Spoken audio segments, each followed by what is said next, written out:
नमस्ते दोस्तों, जो तुरुप का इक्का बांग्लादेश में आज दाखिल हुआ है, उसकी दहाड़ सुनकर पूरे देश में भूचाल आ गया है। कट्टरपंथियों की नींद उड़ गई है। आप सोचिए कि जब 8 भारत विरोधी इस्लामिक कट्टरपंथी पार्टियां एक झटके में एकजुट होने को मजबूर हो जाएं, तो समझ जाइए कि सामने वाला कितना ताकतवर है। ये लोग जो हमेशा अलग रहते थे, आज घबराहट में एक हो गए हैं, सिर्फ इसलिए ताकि उनका कट्टरपंथी वोट बैंक बिखरे नहीं, क्योंकि सामने जो आंधी आई है वो कोई साधारण आंधी नहीं। ये एक राजनीतिक तूफान है जिसने अमेरिका, पाकिस्तान और चीन तीनों को एक साथ हिलाकर रख दिया है। अमेरिका जो पिछले 2.5 साल से दिन रात एक करके बांग्लादेश में अपनी जड़ें मजबूत कर रहा था, उसने अपने एनजीओ के जरिए छात्रों को भड़काया। सीआईए ने करोड़ों डॉलर खर्च किए इस षड्यंत्र में। पाकिस्तान जो 1971 में गंवाए हुए बांग्लादेश को किसी तरह वापस अपने प्रभाव में लाने की साजिश रच रहा था, आईएसआई के एजेंट वहां सक्रिय थे। और चीन जो अपने कर्ज के जाल में बांग्लादेश को फंसाकर उसकी जमीन हथियाने की फिराक में था, चटगांव बंदरगाह पर नजरें गड्ढा रखी थी, आज इन तीनों के सामने अपनी पूरी मेहनत पर पानी फिरता दिख रहा है। इनकी घबराहट का अंदाजा इसी बात से लगाइए कि ये तीनों मिलकर बांग्लादेश की इस्लामिक पार्टियों को धमका रहे हैं कि किसी तरह एकजुट हो जाओ, वरना जो आंधी आ रही है वो ऐसा सफाया कर देगी कि अगले कई दशकों तक बांग्लादेश की तरफ मुंह करने की हिम्मत नहीं होगी। लेकिन सवाल यह है कि आखिर ये इक्का है कौन? तो आइए पूरी खबर को विस्तार से समझते हैं इस वीडियो में। लेकिन उससे पहले, अगर आप चाहते हैं कि भारत की आवाज पूरी दुनिया तक पहुंचे और हमारा देश हर क्षेत्र में आत्मनिर्भर बने, तो इस वीडियो को लाइक करें और सब्सक्राइब बटन दबाकर इस चैनल को सब्सक्राइब करें। दोस्तों, दरअसल इस इक्का का नाम है तारिक रहमान। बांग्लादेश की सबसे पुरानी विपक्षी पार्टी बीएनपी की मुखिया हैं खालिदा जिया। 1991 से 1996 तक उन्होंने देश चलाया, फिर 2001 से 2006 तक दोबारा सत्ता संभाली। शेख हसीना के 2009 में सत्ता में आने के बाद से खालिदा जिया हमेशा विपक्ष में रहीं। 2018 में उन्हें भ्रष्टाचार के झूठे मामलों में जेल भेजा गया। अब वो अस्पताल में हैं, उनकी सेहत बहुत खराब है। जब शेख हसीना को देश से भगाया गया तो खालिदा जिया की पार्टी नंबर 1 बन गई। मगर यहां एक बड़ी समस्या थी।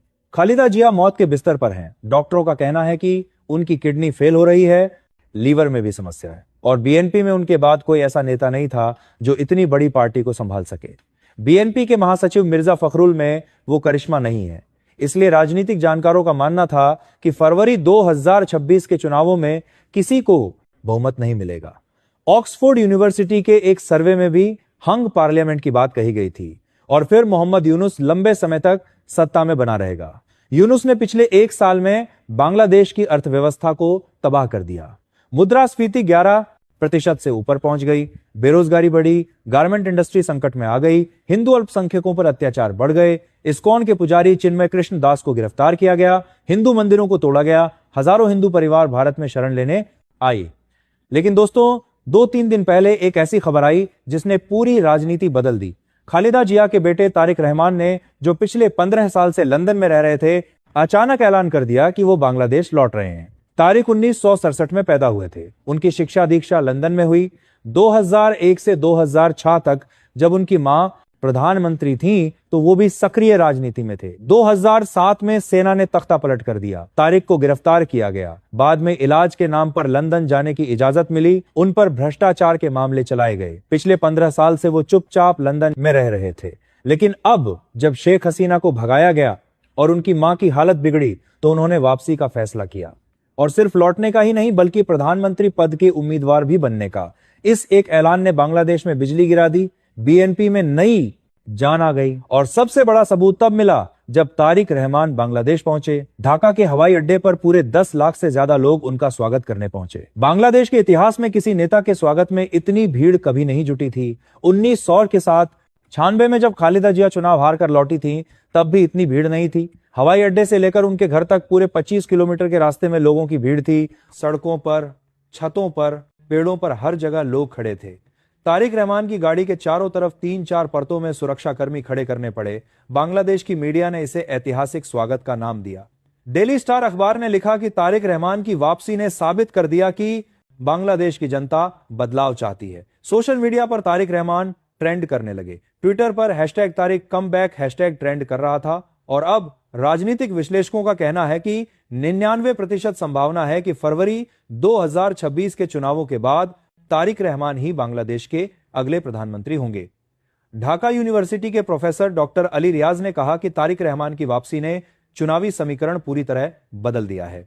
चैथम हाउस की रिपोर्ट में कहा गया कि बीएनपी को 180 से 200 सीटें मिल सकती हैं। बांग्लादेश की संसद में कुल 300 सीटें हैं। अमेरिका की स्टेट डिपार्टमेंट ने भी माना कि तारिक रहमान एक मजबूत दावेदार हैं। यह बात इतनी पक्की है कि कट्टरपंथी घबरा गए हैं। इसीलिए जो 8 इस्लामिक पार्टियां हमेशा अलग अलग रहती थीं, वो अब एक साथ आ गई हैं।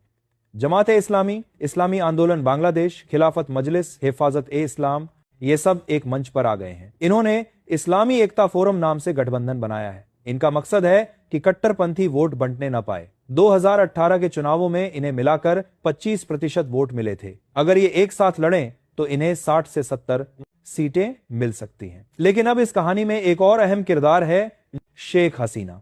मोहम्मद यूनुस ने एक बड़ा फैसला लिया है। उन्होंने ऐलान कर दिया है कि शेख हसीना की पार्टी आवामी लीग को चुनाव नहीं लड़ने दिया जाएगा।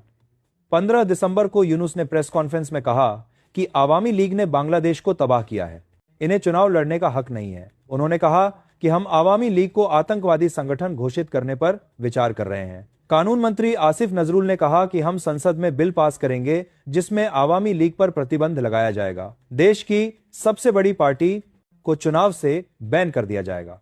आवामी लीग की स्थापना 1949 में हुई थी। बांग्लादेश के संस्थापक शेख मुजीबुर रहमान इसी पार्टी के नेता थे। 1971 की आजादी की लड़ाई में आवामी लीग ने केंद्रीय भूमिका निभाई थी और आज इसी पार्टी भूरपोट की आजादी थी। 1971 की लड़ाई में केंद्रीय भूमिका निभाई थी पार्टी को आतंकवादी संगठन बताया जा रहा है। ये वो यूनुस हैं जिन्हें अमेरिका ने बांग्लादेश में लोकतंत्र लाने के लिए भेजा था। अब बहुत से लोग कह सकते हैं कि चुनाव लड़ने दो शेख हसीना को, वैसे भी उनका इतना विरोध हो रहा है।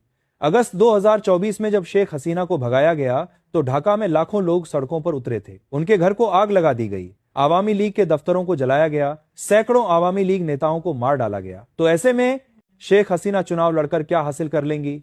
लेकिन असली सवाल यही है, अगर शेख हसीना इतनी अलोकप्रिय हैं तो फिर बैन करने की क्या जरूरत है? चुनाव लड़ने दो, वोट नहीं मिलेंगे तो खुद ही हार जाएंगी। पर नहीं, यूनुस को पता है कि शेख हसीना आज भी बेहद लोकप्रिय हैं। हाँ, ढाका विश्वविद्यालय के आसपास विरोध हुआ, लेकिन पूरे बांग्लादेश में देखें तो उनका समर्थन मजबूत है। बांग्लादेश के 64 जिलों में से 52 जिलों में आवामी लीग की सरकारें रही हैं। 2018 के चुनावों में आवामी लीग को 288 सीटें मिली थीं। उन्हें 48% वोट मिले थे। बांग्लादेश में लगभग 1.8 करोड़ हिंदू हैं, ये सभी शेख हसीना के साथ हैं। इसके अलावा 4-5 करोड़ मुस्लिम उदारवादी हैं। शिक्षित वर्ग, महिलाएं, युवा, ये सब शेख हसीना के समर्थन में हैं। अगर आवामी लीग चुनाव लड़ती है तो इसे आराम से 100 से 120 सीटें मिल सकती हैं, और अगर चुनाव त्रिकोणीय हुआ तो कुछ भी हो सकता है।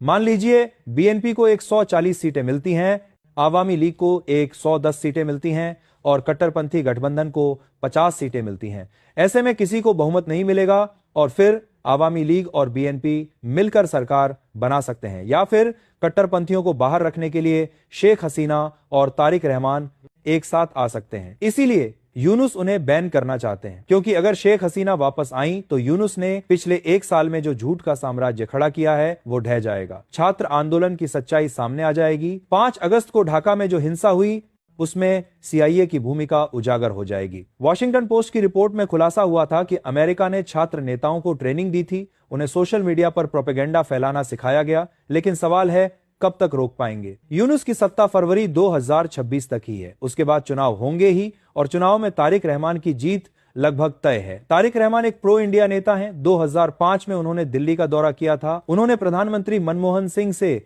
मुलाकात की थी। उन्होंने कहा था कि भारत बांग्लादेश का सबसे बड़ा दोस्त है।